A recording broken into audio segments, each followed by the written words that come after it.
Thanks for joining us and welcome to yet another edition of the Catholic View for Women, produced by EWTN, the Global Catholic Television Network. And it's a program with news and views for women and about women from a truly Catholic perspective. It's good to be with you. I host a talk show on EWTN Radio called Catholic Connection. Again, my name is Teresa Tomeo. With me, my co-host, Astrid Bennett Gutierrez from Los Angeles Pregnancy Services and Hispanics for Life, and of course, Janet Morana, who is also very familiar to us here at EWTN through her great work at Priests for Life and the Silent No More Awareness Campaign. Now, today's show, we're going to be talking about something that is, well, let's be honest, it's a topic that doesn't get spoken about enough, especially in church and pro-life circles. And Janet, I'm going to talk to both of you because you're both experts in the pro-life community. Right. And I think it's interesting that we are such a pro-life people, and yet this issue of miscarriage it's not being addressed. It's not being addressed. We don't talk about it like a pro-life people, you know. And these are well-meaning Catholics who will just say to a woman who's lost a child in miscarriage, "Oh well, you know, that's nature taking its course. There was probably something wrong with the baby, and oh, it's best anyway. You can try again. Try again. Oh, it was early. Don't worry. Oh, it was early on. You know, so." The question, it was early on. As a pro-life community, as we say, we respect life from the moment of conception to natural death, okay? So even if it's early on, 6 weeks, what's the difference to a mother losing a 6-week unborn child as opposed to a 6-month born child? Absolutely nothing. It's her child. She's a mother from the moment of conception. The doctor tells her in the office, you know, the baby has died and we now have to take care of things. She's mourning the loss of that child, and yet we as a pro-life community don't act like there was a loss. We try to kind of hush it up and push it aside. Absolutely. And I think we have to really have more pro-life language about this. You know, if that 6-month born child, what would you be doing? They probably would have a funeral mass, a wake service, a burial. You would be getting a mass card. They would name the child. Exactly. Well, for the 6-week unborn child, we should be doing the same things. But why is that so prevalent in the pro-life community and we're so sensitive to the child in the womb? Why do you think? I think we're waking up, Teresa and Janet. You know that I do presentations with the Hispanic community in California, other states, and other countries.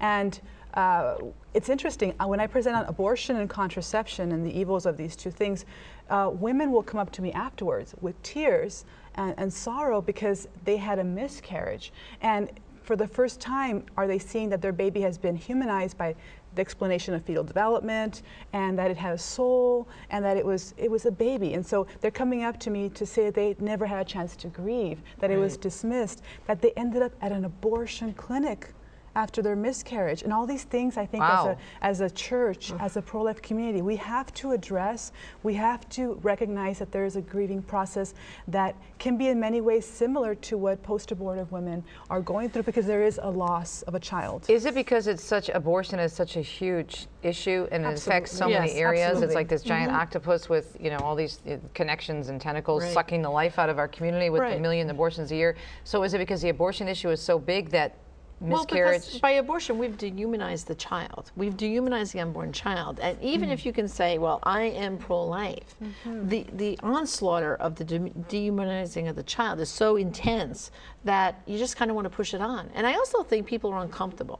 You know what I mean? If someone's had a miscarriage. But we're not uncomfortable about talking as a pro-life people, the baby in the womb. No, we're not. That's aborted. But for some reason, about the loss of that unborn child, for some reason, they want to sweep it under the rug, brush it away. We feel uncomfortable about it. We don't want to hurt. We don't want to hurt the person, but we have to speak up. And I think we cannot expect other ministries to do it. I think it's the pro-life community, the church, that has to step up, and in fact is doing so. In Los Angeles, our Rachel's Vineyard retreat in Spanish has created a special retreat just for couples that have lost babies to miscarriage, because if they don't do it, then you know, who else is going to do it? We have to step up. Yeah, because it is a loss. Well, you know, to get a perspective from actual women who've lost a baby to miscarriage, recently I was at a women's conference, and I just kind of asked, you know, if anyone would like me, just give me your feelings of how you felt of that miscarriage. Would you be willing to be interviewed? So I interviewed two ladies. One's from, Dale is from Canada, and Colleen from upstate New York. So let's take a look at what these women said about their experience to miscarriage.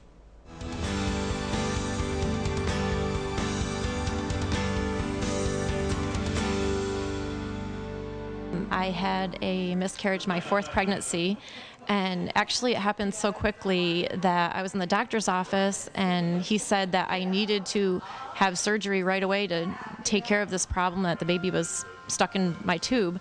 And it was just so quick, and I didn't even really comprehend what was going on. I felt a little bit of relief when I got to the hospital, and my nurse was Catholic with me, and I knew her from my parish, but she really didn't know how to handle it, didn't know the right things to say. And she was just saying like, oh, suck it up, people have DNCs all the time. You know, this happens, people lose babies left and right. And it didn't make me feel any better. It actually made me more upset. And then afterwards, I found that it was a big stumbling block for my husband and I, because we really didn't want to talk about it. We didn't know where to turn, what to do. And it was actually when I was talking with my parish priest one day, I went to my faith, went to church, and I was praying, and he said to me, "Did you name the baby?" And I was like, no, I didn't think to name the baby. And just naming the baby was such a huge step for the two of us. It's something we did together. And after we did name the baby, it like gave him an identity. Yes, I've had 5 miscarriages. And for the most part, I felt like society as a whole did not treat it as if it was a real loss. Many people, including people in the church, told me, "Oh, it's okay. You know, you'll go on and you'll have a child down the road. Everything will be okay." So it was kind of disregarded. So for a long time, it was extremely hard to deal with, because there really wasn't anybody that was acknowledging that it was a loss of a child. I was in a Catholic hospital, and looking back in retrospect, it was very difficult to deal with, because I was, first of all, put on a ward with the women who had just had newborn babies. I was put in a private room at the end of the hall, where I was totally alienated. The nurses, I believe, I'm also a nurse, so I believe the nurses had a very difficult time dealing with it, because they didn't know what to say to me. So I was kind of left alone in my room a lot of the time to deal with this. And when I left the hospital on discharge, there was no real setup plan for me. You were told, you know, "Oh, I'm sorry about your loss, but you'll go on to have more children," you know. So yeah, there was really nothing to help me concretely deal with the grief that I was going through. No, there was no concrete plan about the fact that your child was a real child who needed to be memorialized or buried, or there was really no discussion about that topic. Years later down the road, I learned about a program that was being offered at the hospital. And how I found out about it was one of the nurses, apparently, that was on the ward that I was on at the time I had my miscarriages. She apparently miscarried, and personally went through that trauma and realized that, hey, this really is a baby that I've lost. And she started a beautiful program that was a memorial to the child that was lost. And I went to the opening of that program, and it was a beautiful program, and I was very proud of the fact that it was being started. And the nurses who were on that ward actually came to me that day and apologized for their lack of compassion at the time, which was consoling to me. And they actually gave me part of the program. They gave me the little box and the envelopes that would have been given to me had I been there at the time they start this program. So it was quite consoling to know that this was being started, and that women's issues, the issue of miscarriage, was finally being addressed as the loss of a real child. Powerful stories, and you can see by their witness how sad and devastated and impacted they were. It was a child to them, they had that loss, and they just were really reaching out for more help from the community to recognize that loss. You know, it's interesting because we always talk about in the pro-life community, and it's often a discussion, Janet, when you're on my program every week, about how, you know, it's not just when a woman goes for an abortion, it's not just something you walk out of that abortion mill and you're fine and you're skipping back to the car. It's usually, and maybe the women won't feel the effects for a while, either emotionally or physically, but eventually it takes its toll. And we never minimize that experience because it's a traumatic experience. And yet, we're sometimes flippant in the pro-life community about a miscarriage. Miscarriage. And what you have to understand is, for the women who've had a miscarriage, very often these are women who, you're trying to get pregnant, they want to have a child. I mean, we know some women who've had 3, 4, 5, 6 miscarriages in the attempt to start a family. And so each one of those losses is they lost a child. You know, but yet we don't respond with that kind of emotional support, spiritual support for them, and it's very sad. But I think we have to focus too, as a pro-life community, like I said earlier, on our language. Our response, when you first hear that that person lost that child in miscarriage, can be the thing to either help her in her healing or drive her deeper into her pain. Absolutely. Because you're not acknowledging it. Even Colleen, who is a faithful Catholic woman, she lost her 4th child to miscarriage. And she was lost. She didn't know how to handle it. Right. Being a faithful Catholic woman, knowing that it was a child.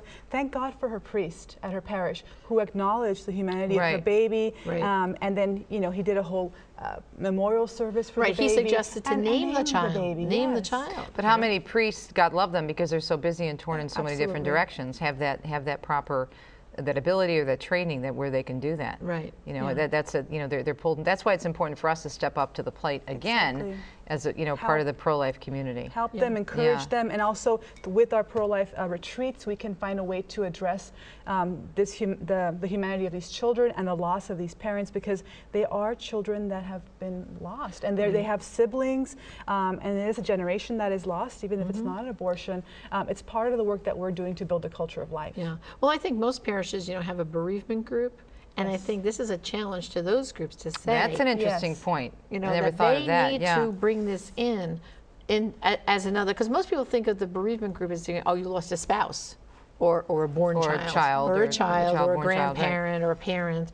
But those bereavement groups also have to cover miscarriage, because that is the loss of a child. And I think this is, you know, we're going to talk a little bit more about some resources later on in the program, but I think that's where anyone who's runs a bereavement group, this is a challenge to you, to really dig deeper and find out how to cover miscarriage in those groups and welcome these women. And to encourage these groups in the parish to also work with pro-life doctors to help these women be treated compassionately, sensitively, and ethically. When they have a miscarriage, they don't want to end up at an abortion clinic getting a D&C. They want to be with pro-life doctors that will be sensitive to what's happening. And you heard how Dale said how she was treated. She was put on the maternity ward with other women who had children, and the nurses kind of like didn't even know we don't know what to do with her or what to say to her. Well, the pro-life community needs to work with the medical community as well. We're going to take a quick break, and when we come back, we're going to talk about this language of love and what we can do differently and better in the pro-life community and in general to help women and families who are dealing with a miscarriage. And don't forget, we're going to have a lot of great resources again on our website at thecatholicviewforwomen.com.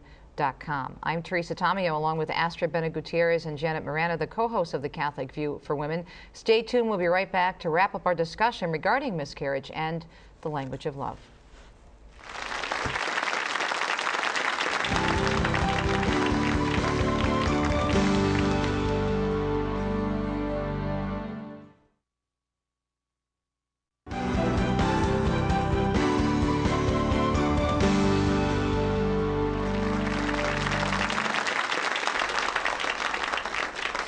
Thanks so much for staying tuned to this edition of Catholic View for Women, where we're talking about, as we said earlier, something that doesn't get spoken of enough in our church communities and in the pro-life community. We're talking about miscarriages and how we need to really adopt and embrace a language of love. We're going to have some tips on our website, CatholicViewForWomen.com, maybe some do's and don'ts on the language that you can use if it's, you know, still a little bit uncomfortable for you. But I want to get back to our discussion with Janet and Astrid, because they're both pro-life leaders and have been at this for a while. And you both have come in contact with many women. You just saw the interviews that Janet did before the break, who have experienced miscarriage and who haven't felt. Now they're starting to see that there are programs available, but we're coming into our own with this, aren't we, Astrid? Absolutely. In terms of, okay. I think so, and I'm blessed to belong to a very faithful pro-life parish, St. Peter Chanel Hawaiian Gardens, and I love speaking with the families there, and the couples that have experienced miscarriage, they have peace with the fact that the child has been lost.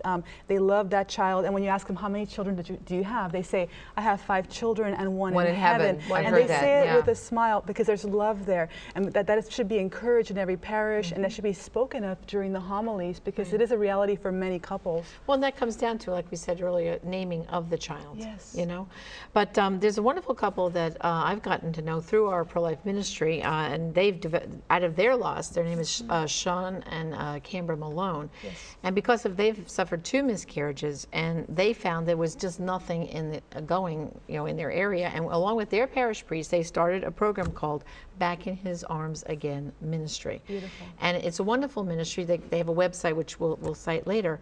And really what they do is they take you step by step. From the moment, really what happens to most women, you find out that you've lost that child, usually in the doctor's office. And usually the next step is scheduling a hospital visit a day or 2 later, to take care of the situation. Well, those 2 days' time is where you have to act, and act expeditiously, because based on the doctor or the hospital you're going to, how they treat the remains of your child is going to be totally different. And you need to contact sometimes the funeral director in your town, your parish priest, and you say to them, I want the remains of my child, even if it's at 6 weeks. Even if it's 6 weeks, I want the remains of my child, because we're going to have a burial. Because otherwise, just like in abortion, products of conception, they are discarded, those children, as medical waste. And so you almost have to be proactive to make sure. Don't assume that the doctor is going to take all these steps. You have to. So you usually have a day or 2 to plan this. And on the Sean Canberra's website, they have the steps to take. And recently, sadly enough, my daughter's godmother called me with a similar miscarriage news. Her son's wife was expecting twins, 15 weeks, and on her same thing, doctor's visit, was told that the baby's heartbeats had both stopped, and that they were going to have to obviously take care of the situation.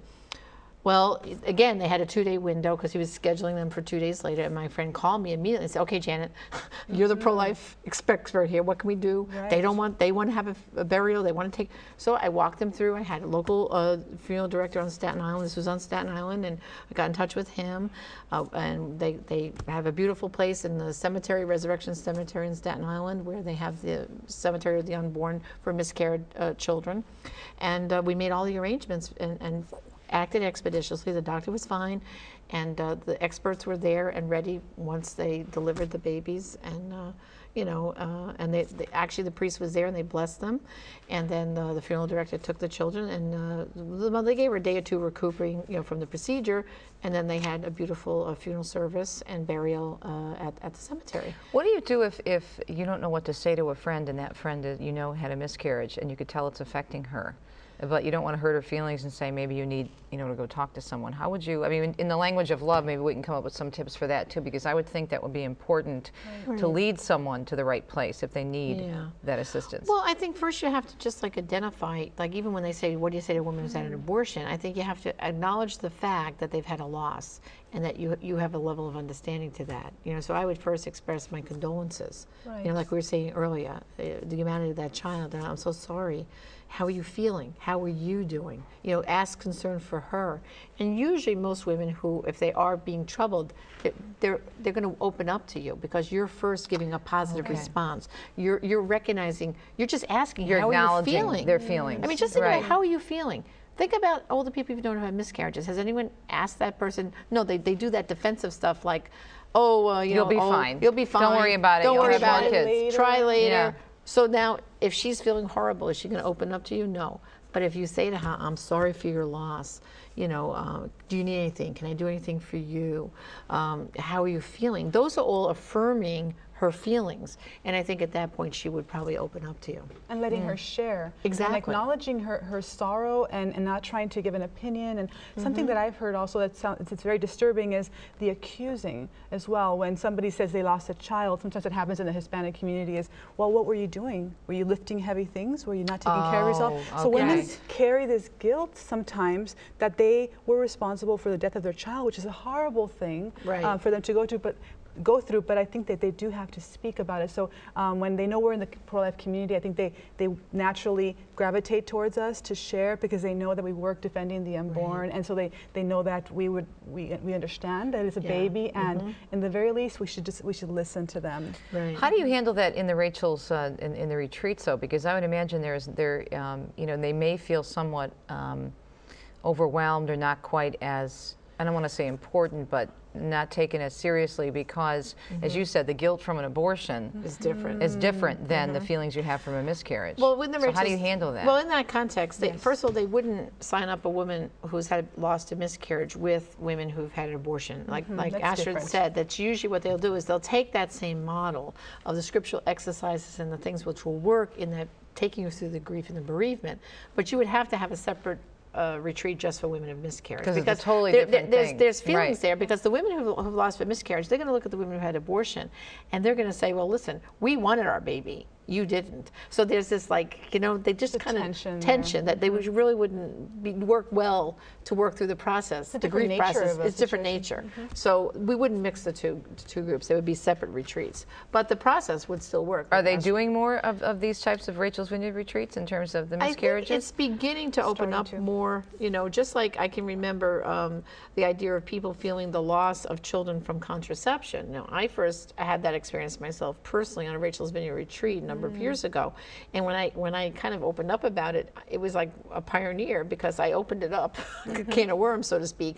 But then they brought it up at the Rachel's Vineyard conference, and the leaders started talking about it's coming up more and more on our retreats, that women are talking about this feel of loss. But again, a woman who's had a loss through contraception, say taking the pill, and feels that grief like I have, as opposed to a woman who's lost a child to a miscarriage or even abortion. There are different levels, different emotions. And I think you kind of have to keep that in mind with it, you know, when you're talking about it. And I want to share as well that you know, the abortion industry is so powerful, and in California, I mean, they're always wanting to pass new laws now to have non-physicians do abortions in California, things like that. So what's happening, and people have to recognize, is that sometimes some physicians are not taking the time to really examine their patients and their unborn children, and being quickly you know, sent to the abortion clinics.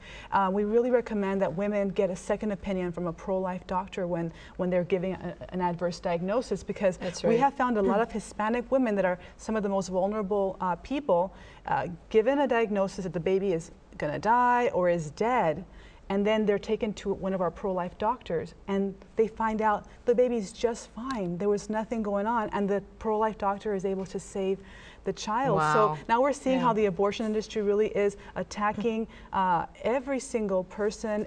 I want to say that every pregnancy can be a crisis pregnancy if you're in the hands of a doctor who is not really espousing pro-life values. So we need to encourage women to really take hold of their well-being, their children's health, and also us in the pro-life community to provide these resources for the moms for their unborn children's health, and also for healing.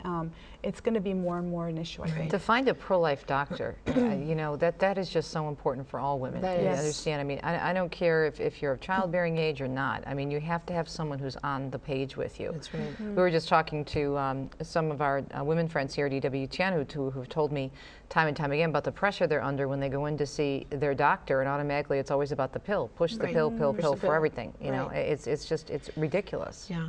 Well, you know, to go back to the idea of when they lose the child, a few years back, Father Pavone and I had an experience. We were in North Carolina giving talks, and a couple came up to us after the talk and said, you know, we lost a child to miscarriage. We named her. Her name is Felicity, and she was 6 weeks when we lost her. But we had a burial, and her headstone.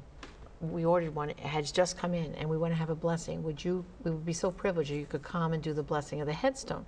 So Father Pavone and I went, and they had the whole family there, their born children, their parents, and the couple, and it was beautiful. And he blessed the stone of Felicity's headstone, and there it said right on her tombstone, 6 weeks, you know, of age, unborn child, and the date that they lost the child. And I said, what a witness this was. Absolutely. Because the children, the youngest was maybe 3 years old, and the oldest one was maybe 8. And they were all like blessing themselves and praying for their little sister, Felicity. And I said, see, that's what we need to be as a church community, is to recognize that these unborn children, when lost tragically like this need to be recognized and give a proper burial. Absolutely. The pain of not even knowing where your child ended up, that they could have been in the trash, they could have been used for some sort of scientific investigations, or, you know, so many things happen with fetal tissue. So to not even know where your child ended up, you know, it's just tremendous. So the more that we can talk about this, share these resources, and everyone listening to this program, watching the show, can talk about it, share it, put it in your parish bulletin, put this resource on your parish bulletin. Well, so this was one of the can shows, you know, many of the shows that we're doing in the full-fledged series now are direct because of Viewer our viewer input. Yes. viewer That's input. right. And they talk to us about this issue of miscarriage, and it comes up a lot with the radio program too. They want It to address does. it. We hear it from our Yeah. listeners. Great discussion, ladies. And again, I want to encourage folks to go to our website, The Catholic View for Women, because we will have on there tips for learning this, what we're calling the language of love. You know, we are so, I think, done such a great job in the pro-life community about dealing with women and men who are post-abortive. I think we have some work to do in this area in terms of miscarriage, but at least as Astrid and Janet have said, because they're both on the front lines in the pro-life community, I think we are starting to come into our own with that area. There's a couple of websites, Janet. We know you mentioned backinhisarmsagain.com. Right. And, yeah, this will be in their homework. Right. It's going to backinhisarmsagain.com. And also, I don't want to neglect to mention the Elizabeth Ministry International, which also has part of their ministry, some work they're doing on miscarriage, and that's elizabethministry.com. Those resources will be on our website for your homework. Great. Thanks to both of you for all of your great work in the pro-life community. I'm Teresa Tomeo, co-host of The Catholic View for Women, along with Astrid Bennett Gutierrez and Janet Marana. And you can find out more about their work in the pro-life community. All of that is on our website at CatholicViewForWomen.com. Thanks so much for joining us. Stay tuned, and we'll be coming up, I'm sure, very, very soon with another new edition of The Catholic View for Women right here on EWTN. And we'll see you next time.